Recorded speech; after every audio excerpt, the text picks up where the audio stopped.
A finales de los años 20, cuando los Estados Unidos se encontraban inmersos en la Gran Depresión, Billy era afortunado en tener un trabajo que, aunque le remuneraba poco, al menos era estable. Él había conseguido un empleo en la Compañía de Servicio Público de Indiana, cuyas tareas eran revisar las líneas de electricidad, los ductos de gas y la red de agua potable. En una de aquellas mañanas en que se dirigía en un autobús Greyhound rumbo a Henryville, Indiana, a unos 32 kilómetros al norte de Jeffersonville, fue abordado por una mujer quien se identificó como una astróloga. Le dijo que él había nacido para el oeste y le repitió lo que la gitana le había dicho tiempo atrás, ya que una vez más le refirió que él había nacido bajo una señal. E incluso le reveló la fecha de su nacimiento, al decirle que él había nacido el 6 de abril de 1909 a las 5 de la mañana. Además agregó que el destino de él radicaba en el oeste. Ante esta declaración, Billy decidió poner fin a la charla. A medida que el tiempo transcurría, alrededor de 1930, él llegó a ser un boxeador profesional. Boxeando como un amateur, él nunca perdió una pelea. Después de un año en la pelea de guantes de oro, él se volvió profesional, ganando 15 combates profesionales, incluyendo un campeonato profesional peso gallo que incluía boxeadores de 3 estados. Por ahora, él pensaba que era invencible. Entonces una noche encontró la horma de su zapato. En una ocasión él fue programado para pelear con Billy Pritchard, un boxeador de campeonato de Virginia del Oeste. El combate fue celebrado en el Coliseo Evansville de Evansville, Indiana. Billy Branham manejó hasta Evansville con su amigo Howard McLean, un boxeador de peso welter que también tenía un combate aquella noche. Ellos tomaron su comida a las 3 de la tarde, entonces regresaron caminando a la arena, de modo que pudiesen descansar un rato antes que se les vendaran las manos para sus peleas. Billy traía puesta una bata de boxeador azul. Él sacó un peine de su bolsillo y lo pasó por su cabello espeso y oscuro. Howard le echó un vistazo a su acompañante y silbó. «¿Sabes, Billy? Te pareces a un predicadorcito bautista». Billy se puso rojo de ira. Él siempre era susceptible a los insultos y en su pensamiento, la palabra predicador equivalía a miedosito.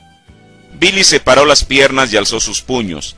Aun cuando Howard lo sobrepasaba en 13,5 kilos el peso, Billy estaba listo para medirse con él. Pero Howard se rió insistiendo que solo se trataba de una broma, así que los puños de Billy se bajaron. Esa noche en el cuadrilátero, Billy se sorprendió por la fuerza y velocidad de su oponente. Pritchard se abalanzó sobre él con una furia que Billy no podía igualar. Por primera vez en su carrera de pugilista, Billy se sentía inseguro de sí mismo. Al principio del combate, cuando primero se dio cuenta de que estaba en dificultades, seguía pensando que podía pelear con Pritchard hasta un empate, pero a medida que progresaba la pelea y Billy absorbía repetidos golpes, comenzó a preguntarse si Pritchard iba a matarlo. Hacia el final de la pelea, mientras Billy estaba descansando en su banquillo entre los rounds, él alzó su vista al techo y oró en silencio prometiéndole a Dios que si le permitía salir vivo de aquella pelea, dejaría el boxeo. Después de aquella noche, Billy nunca más se volvió a subir a un cuadrilátero. Pero Dios no se había olvidado de aquella promesa que Billy le había hecho cuando fue salvado de aquel abismo sin fin y tuvo que detener su carrera de una manera definitiva. Un día, mientras reparaba los medidores de gas, al probar las fugas, los gases superaron sus sentidos. Las secuelas fueron dolores de cabeza y mareos, así como su estómago se negaba a recibir cualquier alimento. Después de varios exámenes, los doctores determinaron que era apendicitis y que necesitaba ser operado. Ante el temor de repetir aquella experiencia espantosa en la cama de un hospital, consintió en la operación con la condición de que fuera anestesiado localmente. Mientras estaba en el proceso de recuperación, sintió que su pulso menguaba hasta que se encontró en un bosque oscuro y frío. Después de unos instantes, escuchó un viento soplar que a medida que avanzaba en dirección a él se hacía más fuerte al grado que las ramas de los árboles se sacudían con fuerza. Él pensó que seguramente esto era la muerte, pero repentinamente el panorama a su alrededor cambió. De estar en un bosque oscuro y frío, se encontró debajo de un álamo plateado, que era el mismo del cual siendo un niño una voz le había hablado. Parecía estar volviendo a aquel mismo escenario y condiciones de aquella tarde de septiembre de 1916, e inclusive era la misma voz, solo que ahora cambió en su frase final. Nunca bebas, ni fumes, ni deshonres tu cuerpo de ninguna forma. Yo te llamé, y tú no quisiste ir. Al escuchar esta declaración una vez más, él pensó si acaso ya había dejado escapar su última oportunidad de salvación. Cuando en un estado de absoluta desesperación, preguntó la identificación de aquella voz, ésta le reiteró por tercera ocasión: yo te llamé, y tú no quisiste ir. Fue entonces cuando de lo más profundo de su ser, exclamó por misericordia, haciéndole una promesa a Jesús, no solo de seguirle, sino también de servirle. En un instante, él estaba de vuelta en la cama del hospital consciente, y no solo eso, sino en vías de recuperación. Cuando fue dado de alta en el hospital, aquellas secuelas persistían en él, ya que su estómago se negaba a recibir cualquier clase de alimento sólido. El diagnóstico del médico fue desfavorable, puesto que le dijo que tendría que vivir bajo una dieta estricta por el resto de su vida. Pero con todo y eso, él estaba dispuesto a cumplirle a Dios su promesa. Consiguió una Biblia y por primera vez la leyó de principio a fin. De alguna manera encontró su identidad allí, ya que descubrió que Dios le había hablado a Job desde un torbellino. Además que al leer los ministerios de Pedro y Pablo, se dio cuenta que aquellas experiencias que él había tenido de estar en un lugar y de pronto y ajeno a su voluntad, encontrarse en otro sitio completamente distinto, la Biblia las llamaba visiones. Él comenzó a visitar las diferentes iglesias en su localidad, preguntando cómo podría tener un encuentro con Dios.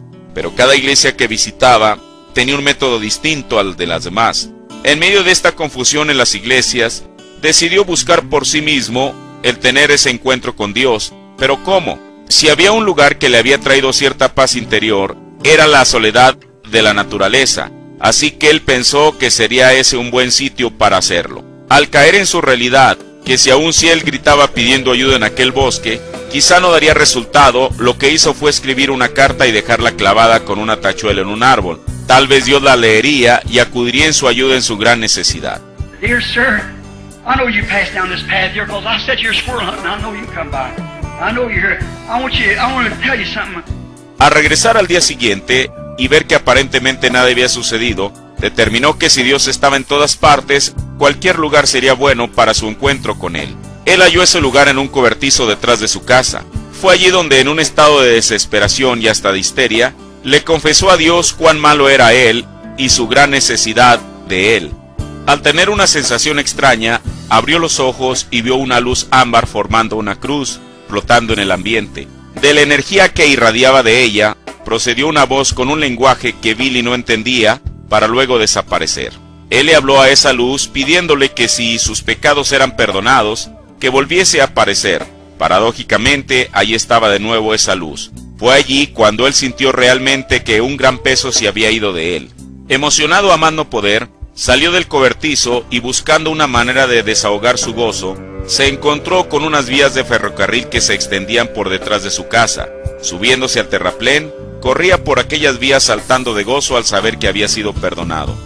Unos cuantos días después de aquella experiencia, su madre Ela le contó un sueño que ella había tenido en el cual lo veía predicándole a todo el mundo.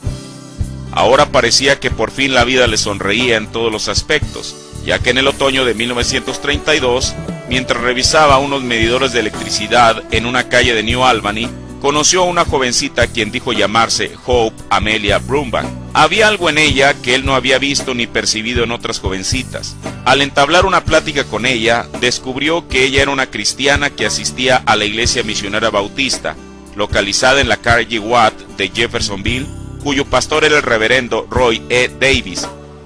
Billy mostró su interés en asistir allí, aunque al principio su verdadero interés era estar con ella. A medida que el tiempo pasaba y veía la sinceridad de su pastor al predicar la palabra de Dios, esto lo hizo escudriñar por sí mismo más detenidamente las Santas Escrituras, hasta que descubrió que aparte de su arrepentimiento, él necesitaba ser bautizado. Su convicción de lo que había leído le indicaba que la fórmula era en el nombre del Señor Jesucristo, conforme a Hechos 2:38. Aunque esta fórmula era diferente a lo enseñado y practicado por la iglesia bautista, el pastor Davis consintió y le bautizó de esta manera. No pasó mucho tiempo para que el pastor Davis notara la devoción y el amor por Jesucristo de Billy, de modo que le propuso el entrar al ministerio, lo cual era el complemento de aquello que Billy mismo le había prometido a Dios. Así que próximo a la Navidad del año de 1932, el Dr. Roy Davis ordenó a William Marion Branham como un ministro del Evangelio de Jesucristo, de acuerdo a las leyes y ordenanzas de la Iglesia Misionera Bautista. Billy tenía 23 años de edad.